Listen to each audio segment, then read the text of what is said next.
Assalamualaikum warahmatullahi wabarakatuh. Perkenalkan, nama saya Dinar Tri Arwani dengan nomor induk 0603521016. Di sini saya ingin memaparkan video tentang filsafat Eropa abad pertengahan dengan tokoh Agustinus. Agustinus lahir di Tagaste pada tanggal 13 November 354 dan wafat di Hippo pada tanggal 28 Agustus 430. Agustinus hidup pada zaman abad pertengahan yang mana pada saat itu Romawi sedang kacau balau dan ingin hancur. Ia adalah seorang teolog Kristen terbesar sebelum abad gelap. Agustinus lahir di keluarga yang ayahnya beragama tetapi ibunya penganut Kristen yang taat. Maka dari itu, Agustinus sejak kecil tidak dibaptis. Pada umur 19 tahun, ia mempelajari filsafat, lalu tidak lama ia menjadi pemeluk Mencisme, agama yang dibuat oleh seorang nabi. Menurutnya, agama Kristen tidak mempunyai mutu, tetapi Mencisme masuk dalam akal. Setelah 9 tahun, ia sadar apa itu Mencisme. Lalu pada umur 32 tahun, ia menganut agama Kristen dan dibaptis oleh Ambrose. Agustinus dalam kepemimpinannya menulis karangan yang berjudul The City of God. Karangan itu ditujukan untuk membantah paham Mencisme, penganut Donates dan kaum Pelagian, yaitu pembangkang gereja pada zaman itu. Menurut Agustinus, semua orang tercemar oleh dosa Adam. Manusia tidak mampu memperoleh pengampunan hanya dengan usaha sendiri dan berbuat baik. Akan tetapi, berkah dan restu Tuhan penting dalam pengampunan dosa. Agustinus juga beranggapan bahwa Tuhan tahu mana yang pantas diselamatkan dan mana yang tidak, dan sebagian dari kita sudah ditakdirkan untuk menjadi selamat. Teori pendapat tentang takdir ini menjadi berkembang dan berpengaruh melalui pendapat teologi yang baru seperti John Calvin. Pada tahun 410, Kekaisaran Romawi dikuasai oleh kaum Visigoth yang dibawa kepemimpinan Alaric. Para penduduk tidak percaya akan Tuhan, dan mereka menuduh bahwa mereka telah dikutuk karena menganut ajaran Kristen yang baru, sehingga Agustinus meyakinkan dan memberi ajaran kepada ajaran penduduk. Buku tersebut berisi pembelaan terhadap kaum Kristen atas tuduhan tersebut. Selain itu, buku dan terdapat juga filosofi sejarah akhirnya dapat mempengaruhi dengan perkembangan di Eropa. Agustinus berpendapat bahwa Kekaisaran Romawi tidak ada landasan terpenting. Yang terpenting adalah tumbuhnya kota surgawi, yaitu spiritual, dari manusia tersendiri. Untuk memajukan spiritual, yaitu dibutuhkan gereja. Oleh karena itu, Kekaisaran Romawi, baik yang menyembah berhala atau Kristen, tidak seperti Paus dan gereja. Karya-karya Agustinus itu ada The City of God, Confessions, On Christian Doctrine, Soliloquies, dan yang terakhir itu ada Answer Dion. Dari kesimpulannya, Agustinus itu mengadaptasi dari ide Plato dengan ide Kristen yang mana intelektual itu tidak penting, tapi yang terpenting adalah cinta terhadap Tuhan. Agustinus diakui sebagai bapak gereja yang baik oleh penduduk Roma, baik penganut Katolik maupun Protestan. Agustinus juga seorang teolog Kristen terbesar. Ia dapat merubah atau meyakinkan penduduk tentang agama Kristen. Dan yang terakhir, ia membuat karangan yang mana karangan itu berpengaruh untuk penduduk. Setelah kita mempelajari Agustinus, kita jadi tahu bahwa sebesar apapun pembelaan dan pengorbanan pada zaman dahulu, dan ia juga termasuk orang yang taat pada agamanya. Maka dari itu, diharapkan kita untuk taat kepada agama dan menghormati satu sama lain. Itulah filsafat Eropa abad pertengahan menurut tokoh Agustinus.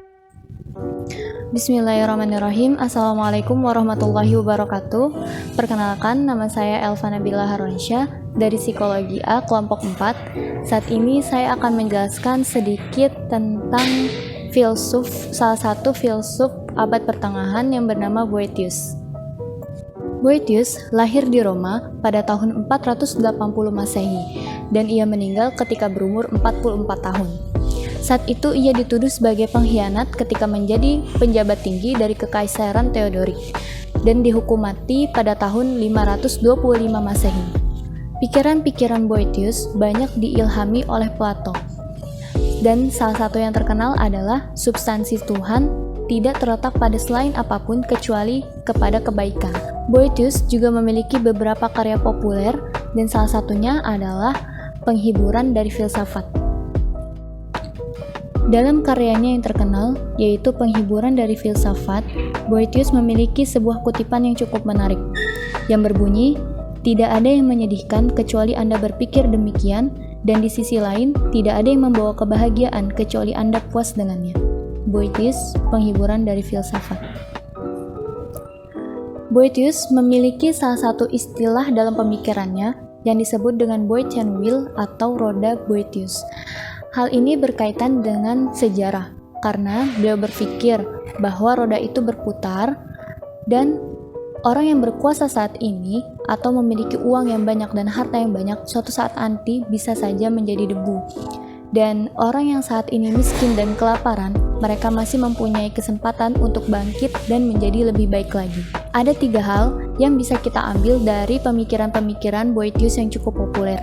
Salah satunya adalah kita diajak untuk menemukan kebahagiaan dan kedamaian di dalam hati kita masing-masing. Boethius juga mengajak kita untuk menyadari bahwa Tuhan selalu ada di hati kita. Dan sesungguhnya Tuhanlah kebahagiaan dan kedamaian yang sejati itu. Dan sebagai manusia, kita memiliki banyak kebebasan, yaitu kebebasan untuk membantu orang lain atau melakukan hal-hal baik lainnya, dan kebebasan untuk melakukan perbuatan jahat dan menciptakan keburukan lainnya. Itulah sedikit informasi dari salah satu tokoh filsafat Eropa abad pertengahan, Boethius.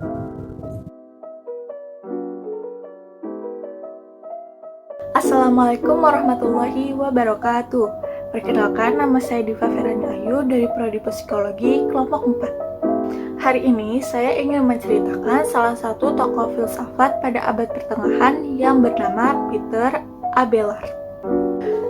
Peter Abelard adalah putra tertua seorang bangsawan yang lahir pada tahun 1079 di sebuah kota kecil yang bernama Lipalet.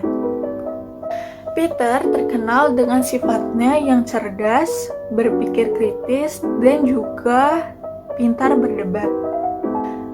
Contohnya, pada saat pertama kali ia belajar oleh seorang filsuf nominalis yang bernama Roscellinus dan juga seorang filsuf realisme yang bernama William dari Chamfort. Nah, kedua gurunya ini tidak sejalan dengan pemikirannya, lalu ia ajak berdebat dan mendapatkan kemenangan. Nah, setelahnya ia bersaing dengan gurunya untuk membuka kelas sendiri untuk menyebarkan ajarannya yang bernama konseptualisme. Setelahnya, ia mulai belajar lagi kepada seorang guru yang bernama Anselmus dari Laon. Tetapi untuk ketiga kalinya, pemikirannya pun tidak sejalan, karena pemikiran Anselmus lebih ke arah tradisional dan pemikirannya lebih ke arah modern. Lalu ia memutuskan untuk pergi ke Paris, mengambil sarjana di Notre Dame dan mengajar di sana. Di masa puncak karirnya, kisah cintanya dengan seorang muridnya yang bernama Heloise menjadi skandal besar dan sangat terkenal pada masa itu. Lalu, skandal itu berakhir dengan ia dikebiri di sebuah gereja yang berada di desa terpencil. Namun, di gereja tersebut, ia tetap melakukan pengajarannya karena ia terkenal pintar dan ajarannya yang disukai murid-muridnya.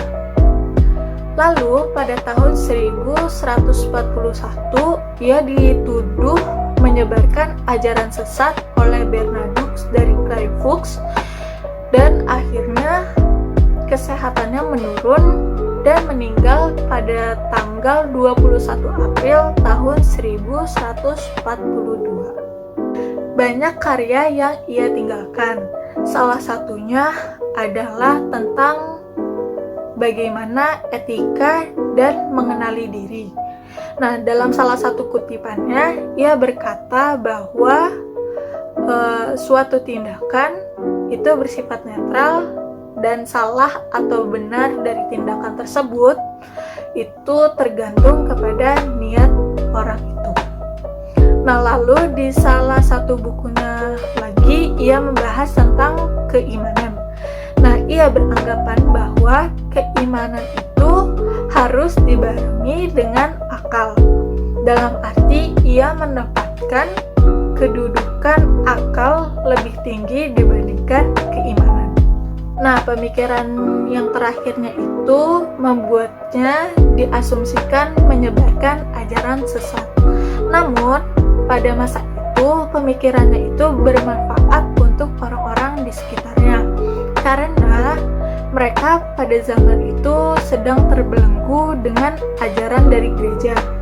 Jadi, setelah pemikirannya keluar, orang-orang pada zaman itu merasa bisa bebas dalam menggunakan nalarnya dalam berpikir. Selain pemikirannya tentang etika dan teologi, dia juga mengeluarkan pemikiran tentang tata bahasa, sastra, dan masih banyak lagi karya yang ia keluarkan. Dan juga hasil didikannya menjadi orang-orang hebat pada masa itu. Salah satu profesinya adalah menjadi dokter, filsuf, sastrawan, dan lainnya.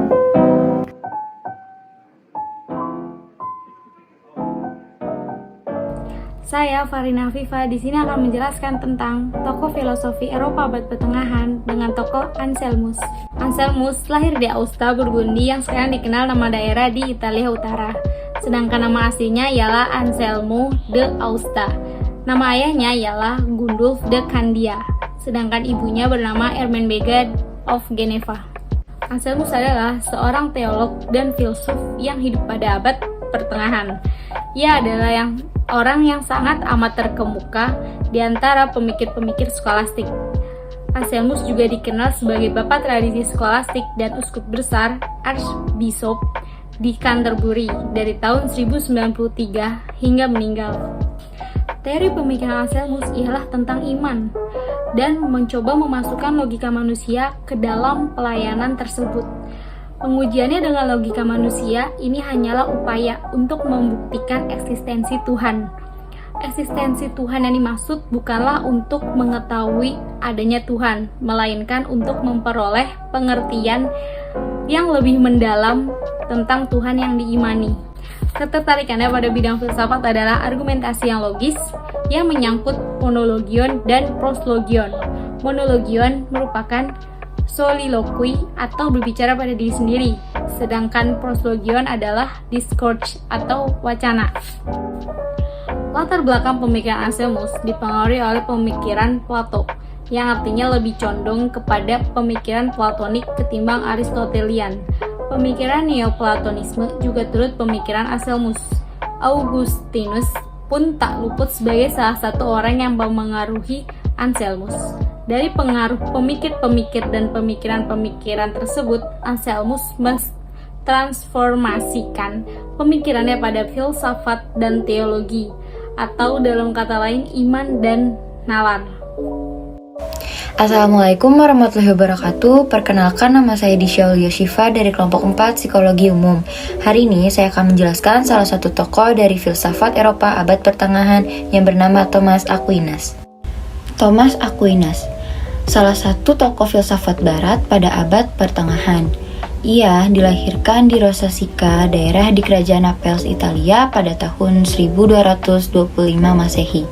Ia berasal dari keluarga keturunan bangsawan, Kaisar Frederick I dan Henry VI.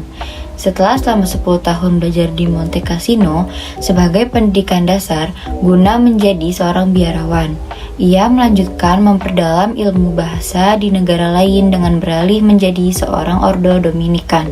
Namun, tekad bulatnya pada akhirnya mampu meluluhkan hati kedua orang tuanya sehingga ia mendapatkan restu dari keduanya dan resmi menjadi salah satu anggota ordo Dominikan tepat pada tahun 1245. Ketekunannya dalam mempelajari ilmu selama menempuh pendidikan membawanya menjadi seorang doktor dalam bidang teologi dari Universitas Paris.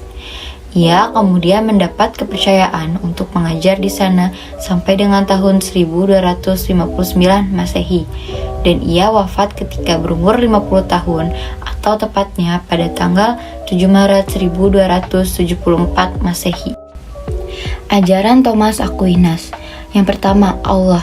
Allah yaitu zat yang tertinggi yang mempunyai kondisi yang paling tinggi, dan Allah yaitu penggerak yang tidak memainkan usaha.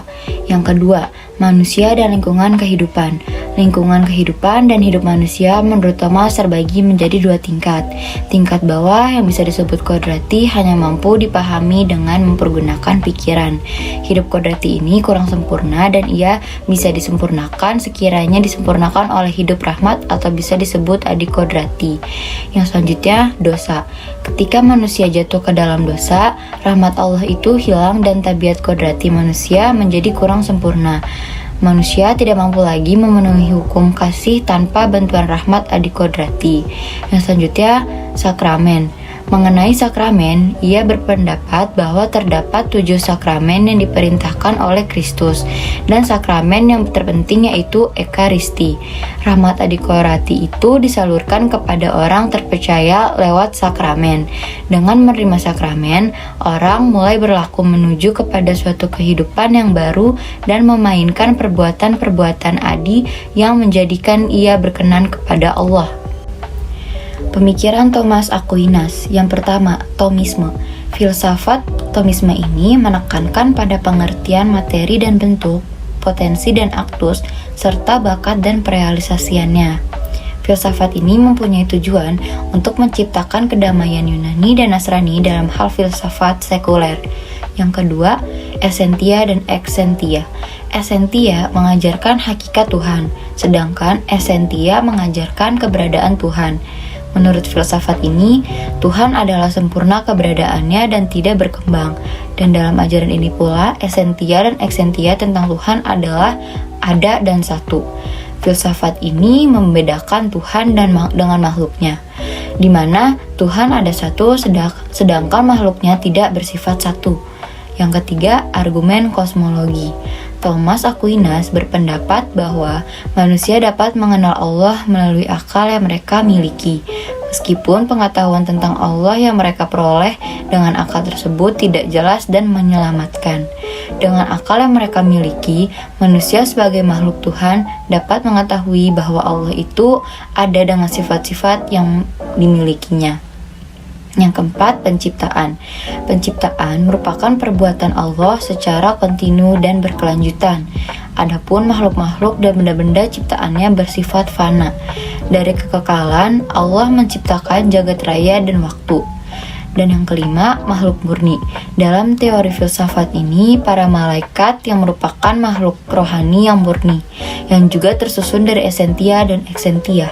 Yang keenam, jiwa. Hal yang ditekankan adalah hakikat dan eksistensi manusia. Menurut teori ini, manusia adalah makhluk yang berdiri sendiri dan tersusun atas bentuk dan materi. Manusia memiliki jiwa atau ruh dengan tubuh atau jasad sebagai bentuknya. Yang ketujuh, etika teologis.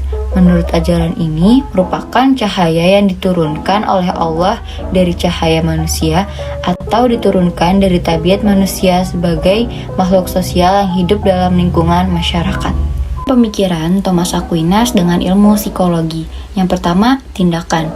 Kegiatan khas manusiawi yang tidak dimiliki organisme lainnya. Yang kedua, kebiasaan-kebiasaan bertindak baik akan membentuk keutamaan yang dapat mendukung kesiapan kita menerima kebahagiaan yang sejati. Yang ketiga, dalam hidup ini kita perlu mengusahakan tindakan yang baik yang sesuai dengan kodrat kemanusiaan kita sebagaimana yang dikehendaki oleh Allah. Nah, sekian dari saya. Semoga bermanfaat. Semoga materi ini bermanfaat untuk teman-teman. Kurang lebihnya mohon maaf. Mohon maaf apabila ada kesalahan kata. Wassalamualaikum warahmatullahi wabarakatuh. Wassalamualaikum warahmatullahi wabarakatuh. Assalamualaikum warahmatullahi wabarakatuh.